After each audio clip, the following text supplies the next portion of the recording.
नारायण नारायण श्रीमन नारायण नारायण नारायण ओ नारायण नारायण श्रीमन नारायण नारायण नारायण श्रीमन नारायण श्रीमन नारायण श्रीमन नारायण नारायण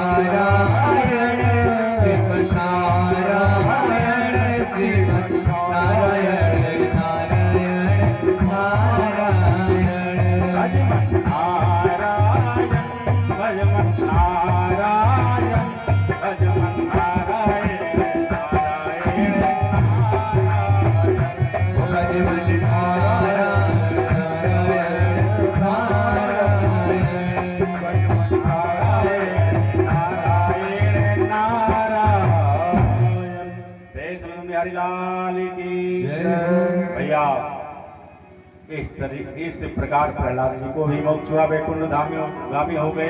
अब आगे कथा आती इसी वंश में ग्राह की, गजेंद्र ग्राह की। भगवान श्री सुखदेव महाराज कहते हैं कि हे परीक्षित, असीत श्री गिरोरंजा त्रिकूटम विश्वता। त्रिकूट नामक एक पर्वत था समुद्र में, उसमें ग्राह नाम का एक हाथी रहता था, गजेंद्र नाम का एक हाथी रहता था। उसे बड़ा अभिमान था, जैसे इस घर में हाथी रहते, हाथी रूपी मालिक घर का। ये बड़ा कमांड है कि मेरी पत्नी है, मेरा परिवार में जिसको चाहूंगा बेइज्जत कर दूंगा, जिसको चाहूंगा उठा लाऊंगा। बड़ा बल का उसे अभिमान है। ठीक उसी प्रकार गजेंद्र को बड़ा अभिमान था कि मेरा परिवार बहुत ज्यादा है, मैं जिसको जो चाहूंगा कर लूंगा। बहुत प्रेम करता था अपनी पत्नी बच्चों से। हे परीक्षित, उसी प्रेम प्रसंग को भगवान चेक करने के लिए ये स्थिति ला दी। एक बार उद्यान में वो स्नान कर रहा था, अपनी पत्नियों के साथ बच्चों के साथ उलझ करके पानी डाल रहा था, क्रीड़ा कर रहा था। उसी समय भगवान ने एक ग्राह उसमें गिरा दिया, मगरमच्छ घड़ियाल जिसको कहते हो, ग्राह गिरा दिया। जब उस ग्राह ने उस सुर को पकड़ लिया, तब गजेंद्र घबरा गया और उसकी पत्नी जब देखी कि मेरे पतिदेव फंस गए हैं तो पीछे भाग निकली। जो बहुत प्रेम करती थी वो भाग निकली, बच्चे दूर खड़े।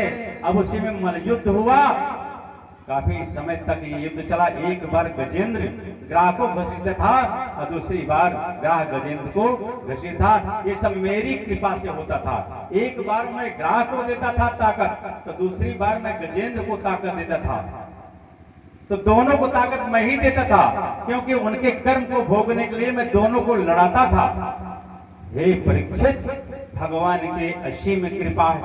लास्ट में क्या हुआ कि जब कोई साथ नहीं दिया और देख लिया कि अब कोई मेरा साथी नहीं है, तो गजेंद्र जो है वो समर्पण अपने आप को कर लिया इसके भगवान के शरण में।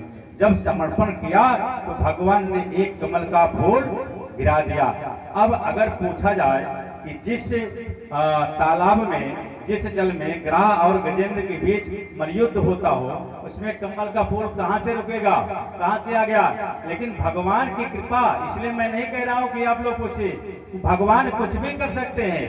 उस फूल को निमित्त मात्र बनाया और गजेंद्र उस फूल को उठा करके जब ही भगवान को दिया, भगवान आ करके ग्राह कि गजेंद्र की रक्षा करके और ग्राह का वध कर दिया। इस कथा से आपको यही मिलता है कि आसक्ति जो परिवार की है, आसक्ति जो परिवार के सदस्यों से है, ये आसक्ति आप समाप्त कर दीजिए, अन्यथा कोई साथ देगा नहीं। क्योंकि एका प्रसूते जंतु रेक एवं प्रलीयते, जीव अकेला जन्म लिया है, अकेले मरेगा। इसलिए भैया ऐसा कर्म करो कि तुम अकेले रह न जाओ, और रहो तो तुम्हें किसी का कष्ट न मिले। इसलिए कभी कहता है, करी ले कमाई ऐसी जो साथ जा सके, करी ले कमाई ऐसी जो साथ जा सके। लेकिन आप कौन सी कमाई कर रहे हैं? मारपीट की, हिंसा की, गुंडई की, लफंगई की, अहंकार की आप कमाई कर रहे हैं। वो कमाई आपको मिलेगी, वो आपको भुनाएंगे भगवान, आपका कर्म आपको ही वापस करेंगे महाराज। एक व्यक्ति ने कहा अपनी पत्नी से कि ऐसा करो, पाप ले जाके गंगा जी में डाल दो। कहा ले जाओ? पाप की गठरी ले जा करके गंगा जी में पतिदेव डाल दिया। अब गंगा जी में डाल दिया तो गंगा जी क्या करें? गंगा जी दे दिया समुद्र को। समुद्र को दे करके चले आए तो उनकी पत्नी पूछी कि पाप की गठरिया गंगा जी में है, जाओ पूछो। गंगा जी पूछते हैं कि गंगा जी ने कहा कि मैं क्या करूंगी, मैं तो समुद्र को दे दिया। समुद्र से पूछा तो समुद्र ने कहा कि मैं क्या करूँ, तो बादल ले लिया। कहा बादल ले लिया? कहा जब बादल से जाके पूछने लगा, पत्नी ने कहा जाके पूछो मेरे पाप की गठरी बादल क्यों लिया? जब बादल से पूछा गया भैया मेरी पाप की गठरी लियो? बोले हाँ लिया हूँ। क्यों लिए हो? कहा समय आने पे पुनः मैं तुम्हारे आंगन में बरसा दूंगा।